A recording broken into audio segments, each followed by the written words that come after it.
Nothing too special today. This is more of a viewer request video. There's a few questions that were asked of me, and I'm just going to try to go over them. One is how to add PlayStation 1 games. I have my nifty little program here, and I'm not going to rip it. I'm just going to compress it and add it. I use a simple pop station GUI, and that's how I pronounce it. And I'm just going to browse to a bin and queue.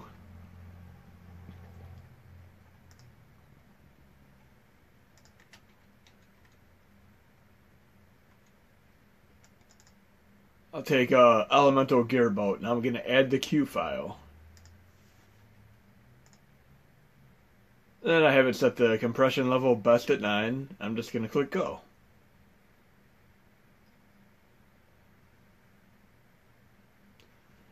And I'll show you the way to rip this game as well.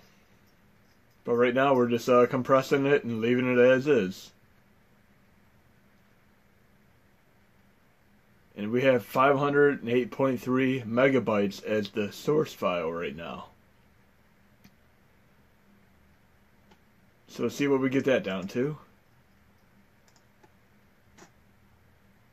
And it's going to go into this Elemental Gearboat USA folder.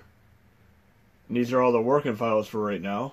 And this is a program that is useful for PlayStation P, PSP.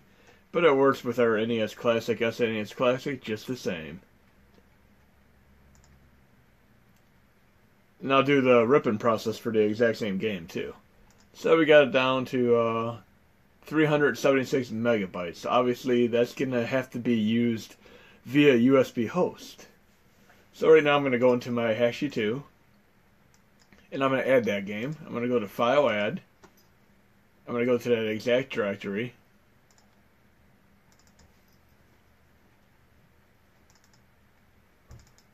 Go into Games and Apps, and I'm going to make it so I could add all files. And I'm going to add that eBoot. But before I add that eBoot, one thing you're going to want to check, and this is very important for CD-based systems, you're going to go into Settings, and do not have the compressed games when added option on. So I'm going to do that same thing again.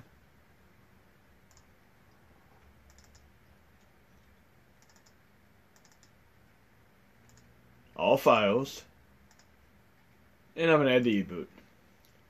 And I am going to be running this with the PlayStation, PCSX rearmed Neon Core. I'll show you the command line for it. And while it's doing that, I'm going to rip the same game. I'll open up an entirely different program.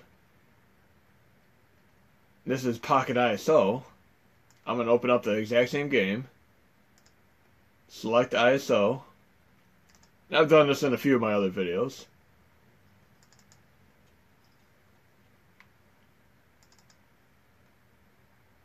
And I'm going to go to the Elemental Gearboat. I'm going to click that. And you pretty much follow the order. You're going to analyze it, process it, and uncompress it. So I'm going to analyze it. And while that's analyzing, let's see. The XA would be the audio, and then of course the video streams. I could rip them all out, just like that. But sometimes when you rip them out, you might end up breaking the game. So what I'd recommend doing instead is you could rip them all out, but click smallest video source. It'll take the smallest video in the game out of these ones, and it'll use it for every instance of the videos. So I'm going to rip everything out, and smallest video source. That'll guarantee I have a decent chance of it working. So in any case, before I do that, I'm going to back this file up. And I'm just going to back it up to that same folder. Because pretty much once this is done and I run the process, it's going to wipe out this entire bin file and replace it with a different version of it. So I want a backup file here in case I want to reuse it. So that's backed up. Now I'm going to process it. That'll do the ripping procedure. That takes a minute or so. So I'm going to go back to Hakchi 2 while I'm doing that. And I have this eBoot file that I added for Elemental Gearboat. I'm just going to do my normal prefix. And I'm multitasking right now, so it's going to be just a little bit laggy.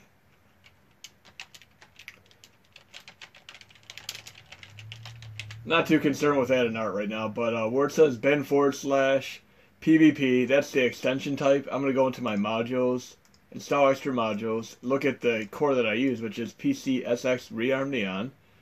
Right here I have the /bin/PSX or PCSX. I'm going to do it just with PSX. So, now I have that added. And I'm going to close Hakchi 2 to make sure that the desktop file saves properly. And I'm going to keep in mind this ID here, which is FCKYV. And I'm just going to go into my folder now. I'm not going to copy it yet, but I'm going to at least find that folder.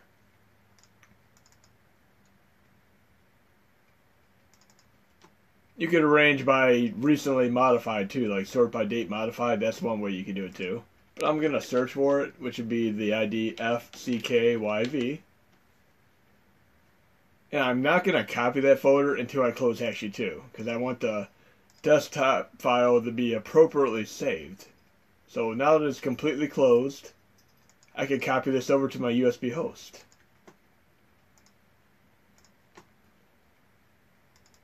Going right to my USB host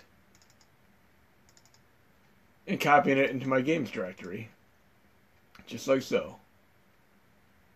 And I'm going to reopen Hakchi.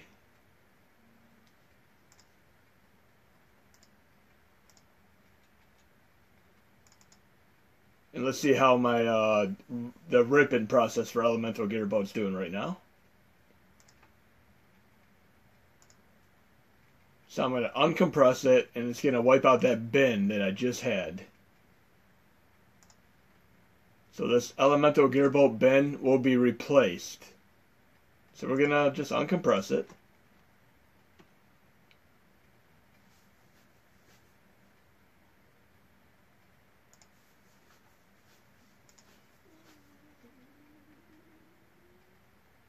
Now when I add this file, even though it says 520 megabytes right now, that's not the correct size. Because I'm going to go into the second step of this process and open up PopStation GUI and reopen that same file that I just did that was originally the 500 megabytes. Now I'm going to add this again. I'm going to add the bin file because all the music and videos are pretty much ripped for now. The Q file will not be pertinent anymore. It's going to say I could recommend using the Q file. I'm going to click no. Then I'm just going to click go. But I'm going to rename this folder. For now, just too full. You always want to keep organized when you're doing this stuff. And I'm going to click go. So now we're doing the ripped version of Elemental Gearboat. We have the full version, which we have to 376 megabytes. Now we're going to see what we have the ripped version, which has the audio and most of the videos ripped out other than the smallest source video. That was a quick process. Let's see what we have here.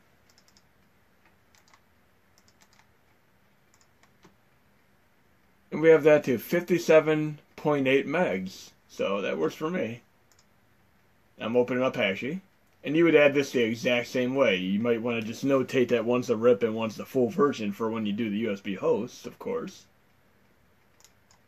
But I have that copied over. And then I added Cave Story to my setup today. We're going to do a little test of that. I'm just going to let this open real quick. And this should be pretty quick since I've already had the computer booted up and I've run Hakchi 2 once already. But we're going to add that I already added that rip before, actually. I've done the rip in the past. But I did add Cave Story. I'm going to show you the proper way to add Cave Story in here. So I'm going to where I added Cave Story. And again, I'm covering user questions today for the most part. So I'm running Cave Story via NX Engine, and I have a good README file for it. When I want to add the files, I did this. I went to add more games. I went to my recent chord set.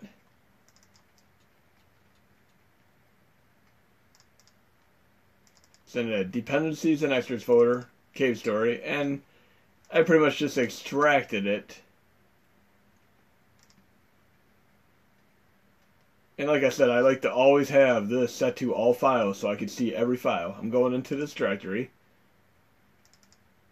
And you're going to want to add, I'm not sure how to pronounce this, but I'm going to say Dakutsu XE. You want to add just that file by itself, but copy all these other files. So basically you would add just this file, click open, and let it add to Hakchi. You would change the command line to bin/nxengine, which is in the core, of course, install extra modules. nxengine, bin/nxengine. But then you're going to go to that directory, and let's do that real quick.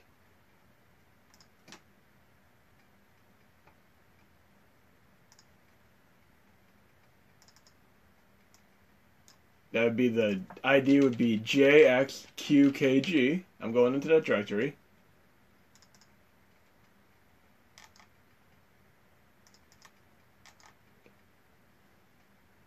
And you pretty much have to copy the entire data folder in there.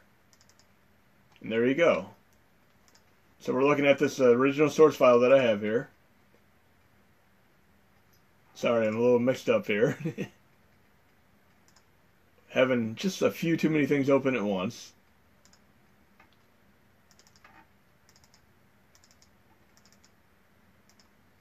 So that data file, the data folder especially, is what matters the most. But it doesn't matter if you copy over to manual and these other files as well. I mean, you can copy whatever you want. I just have the data one for right now, but you can copy all this stuff and it's absolutely fine to copy over.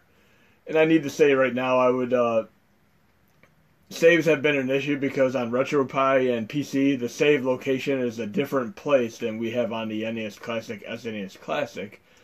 So right now, suspend saves do not work for the game, but you could do in-game SRAM saves, and you'll see that as I do it. But we have this added. And again, you could add just the data folder, or you could add all the files. It's going to work either way. But I also added for Mega Drive. Same thing. Going to my today's core set update.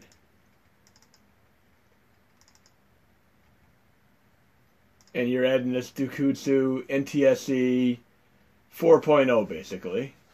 And you could add it as an archive. And once you add it as an archive, I'm going to show you how I have it set up in mine.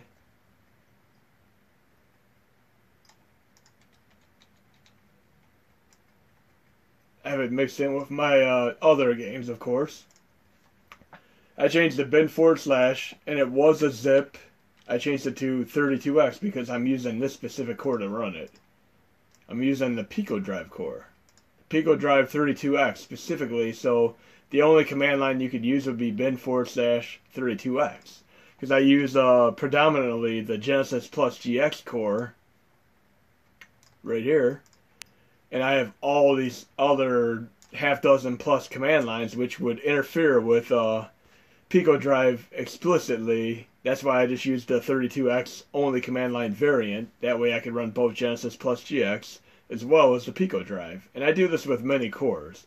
Like I have the GP-SP core for Game Boy, and I have it work and run the bin / Game Boy Advance basically.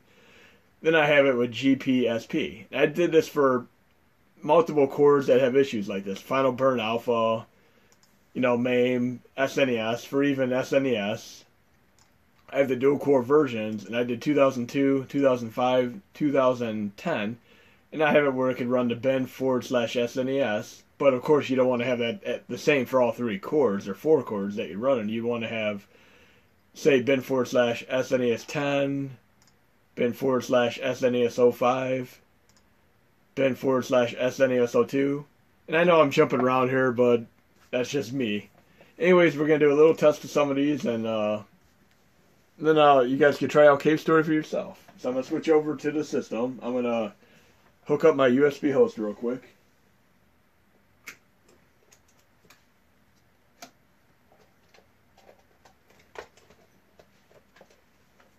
And the other thing people have been asking about is how to switch discs for games. That is a RetroArch option that is very, very easy to use. So I'm back to the Mad Monkey splash screen. I'm not using the custom splash right now. But if I just load a random game, we're gonna just load see the PlayStation 1 game I just added. Elemental Gearboat, which I did not add art for yet.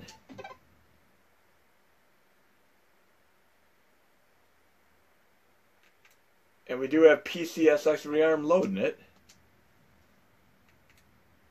So the game works. Everything worked out well with that. And this is the full version. And one of the issues with this game in particular was if you rip all the videos and music out, you have a chance of missing graphics. That's why I would do the smallest video source.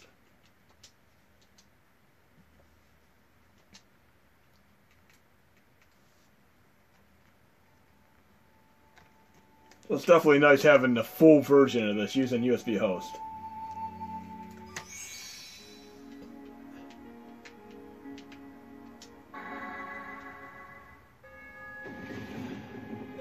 Got the videos. Using a small source video right now.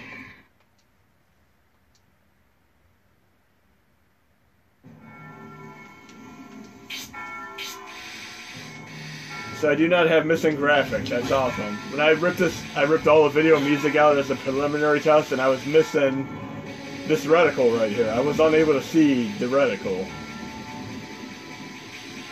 This is a great Sin and Punishment Unreal shooter style game, Elemental Gearboat for PlayStation 1, highly recommended. And I'm going to go into my shaders, and if you also notice there in quick menu, disk control, you click disk image append, and you can choose this too when it prompts you to. So I'm going to go to shaders, load shader preset, and I'm just going to do the 2XL GLSL, click it one time. Go back. Now I have smoother graphics. Pretty nice. And if you ever have an issue with a shader, you could just exit to the main GUI and enter right back in. But I never have a problem. I do not actually click apply. I just load it and go to resume, and it works fine for me. But if I'm exiting right now, for instance, quit RetroArch, but I'm going into quick menu, again, shaders.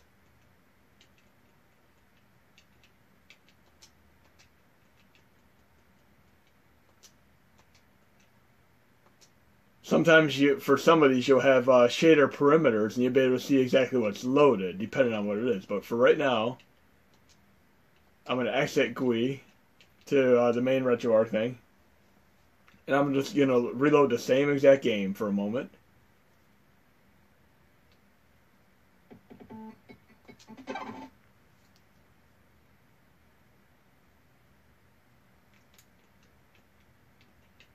Quick menu, shaders.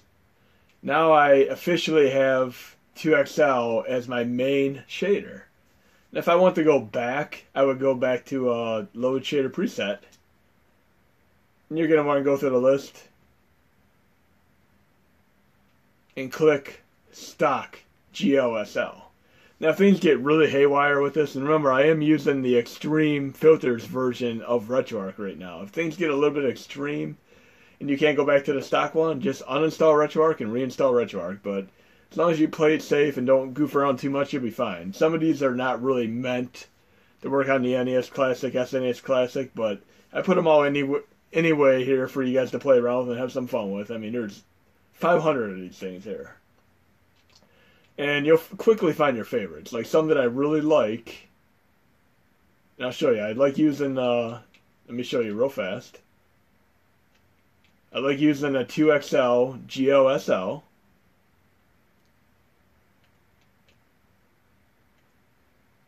This braid rewind one's kind of funny because it intentionally makes the game slow motion. I've done that in one of my other videos. Now I'm going to the CRT. And I like to use the last Royal Bloom on the last CRT Royal as well, right there. CRT Royal GLSLP. So these are just a few that I like to use. But now we're going to exit again.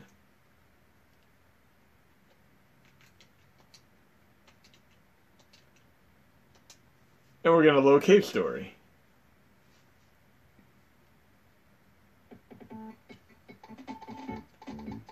And I am running that with the NX Engine core.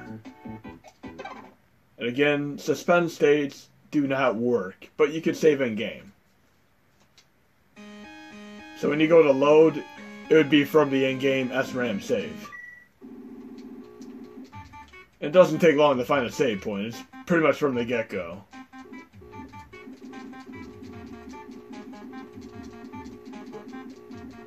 This is a great Metroidvania game that came out a good 12 to 13 years ago.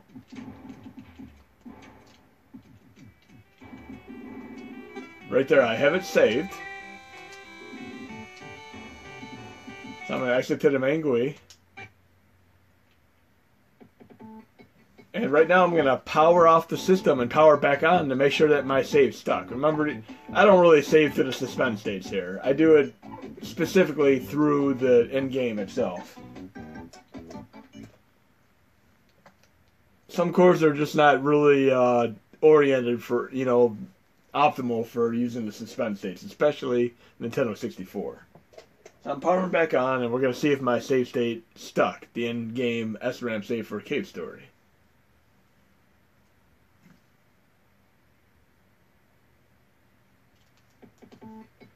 So I'm going back to Cave Story, reload it. Then when I go to load, I should be able to see the game that I just played.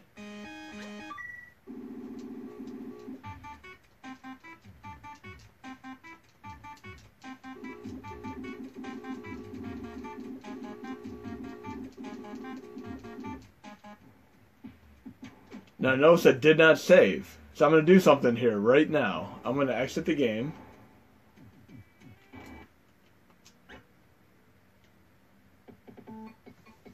And I'm going to go back to the computer, to the USB host drive.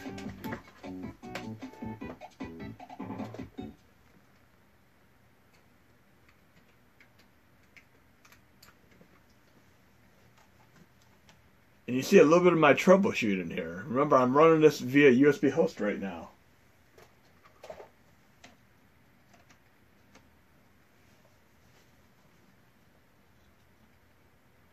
So I'm back on there. I'm going to go into the USB host flash drive. And this time I'm going to go into the Hakchi folder and I'm going to make a saves folder. I'm going to leave that there and boot right back into USB host.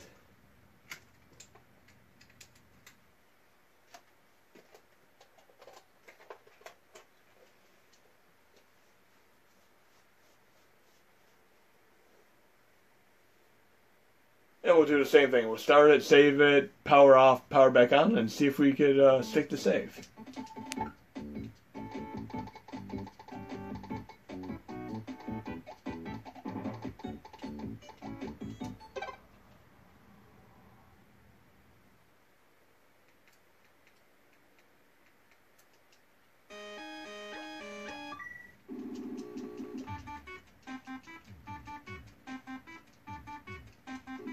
Things are just a little bit different when it comes to the USB host as far as saves compared to NAND flash memory. Again, you have that transfer method as well.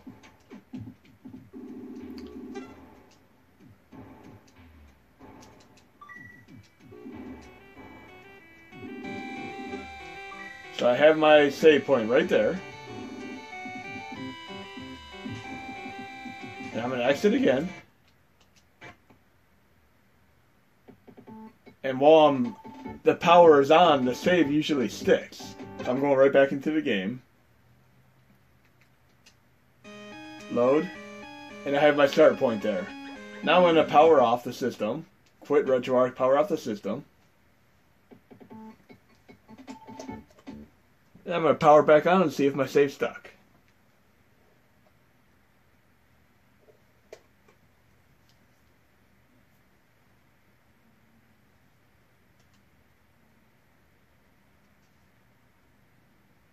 Like I said, this video is mainly just to answer a few user questions that have been asked of me, and I'm going over all of them right in succession. So you see, by me creating the saves folder on the flash drive, I now have the ability to use the in-game SRAM saves. So there you saw me troubleshoot and solve that problem fairly effortlessly. But like I said, it's a case-by-case scenario, and there are going to be certain instances where you might want to potentially use your NAND flash memory, and other cases where you might want to use the USB flash drive memory. But of course, you always have the ability to use your save state manager, but it will not work for this specific game. When you go into save state manager, it will not show this game up in it, so just remember that. But as of right now, I'm using the saves from the NAND flash memory, and they're working effortlessly. And if you saw that saves transfer folder on my core set, you could follow the README and follow that too. But anyways, we're going to exit this game, and we're going to try the Mega Drive Sega Genesis version of this for a moment. And I detailed a bunch of this in the README.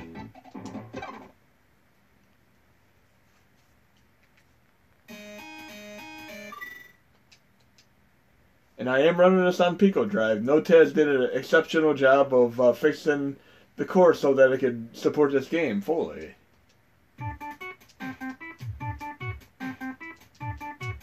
And this can use suspend stage, so you're good on suspend stage for this one.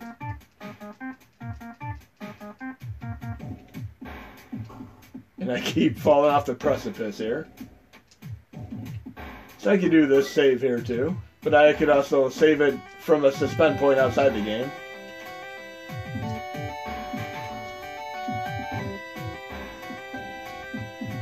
And just like Metroidvania games, I have this little point I cannot go past right now, like these bricks.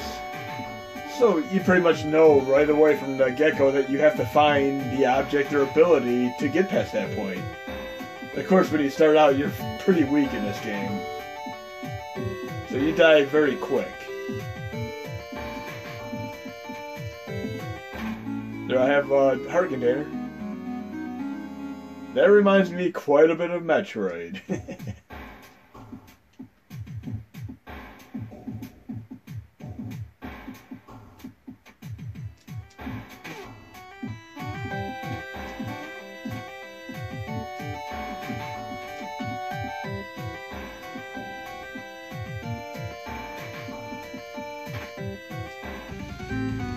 Now I have a weapon, and I have a feeling that weapon is going to help me get past the first part of the stage.